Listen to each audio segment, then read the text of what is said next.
लग्नानंतर होईलच प्रेम ह्या मालिकेच्या आजच्या भागात रम्या आता चक्क वसुहत्यांचाच गळा आवळत होती. कारण काय तर आता ह्या विजय वसुहत्यांना भेटलेला असतो आणि तो खूप काळजीपोटी रम्याबद्दल बोलू लागतो. पण जेव्हा हे रम्याला वसुहत्या सांगतात तेव्हा तिचा विश्वास बसत नाही.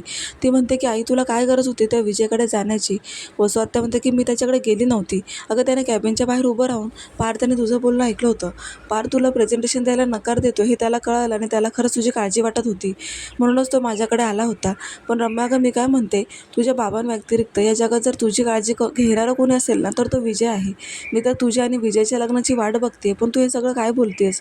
तेव्हा तर रम्या डोक्यालाच हात लावते, कारण ती म्हणते की खरंच ते विजयने आमच्या दोघांचं बोलणं ऐकलं होतं आई.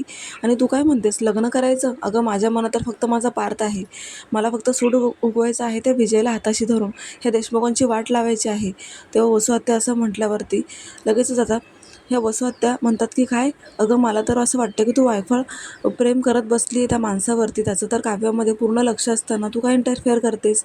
आता रम्याला राग येतो. ती म्हणते की थांब आई, तू असं बोललीसच कशी काय. ती त्यांचा गळाच आवळते. त्या म्हणतात की तुला लाज नाही वाटत आहे का रम्या. अगं जन्म देणाऱ्या आईवर तू हात उगारलास. चक्क जन्म देणाऱ्या आईला मारायला निघालीस तू.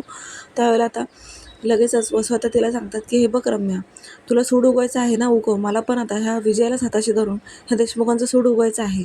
पण मी काय म्हणते, तू विजयाबरोबर लग्न करून टाक ना, म्हणजे मी मारायला मोकळी. तेव्हा तर रम्या विचार करत असते, कारण तिने काव्याला खूप भडकवलं आणि काव्या नंदिनीला सांगत असते की मला आता हे बाळ नको आहे. तेव्हा नंदिनी तिला समजावते, पण आता काव्या खूप रडायला लागते.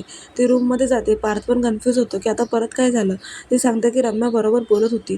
तेव्हा आता पार्थ धक्काच बसतो की रम्याने नक्की हिला काय भडकवलंय. त्याला बरोबर कळालंय, पण काव्याला ते कळतच नाहीये. तेव्हा आता हे प्रकरण कुठपर्यंत जाणार आणि रम्याला याची शिक्षा मिळणार का हेच आपल्याला पाहायचं. पाहायला विसरू नका. लग्नानंतर होईलच प्रेम. धन्यवाद.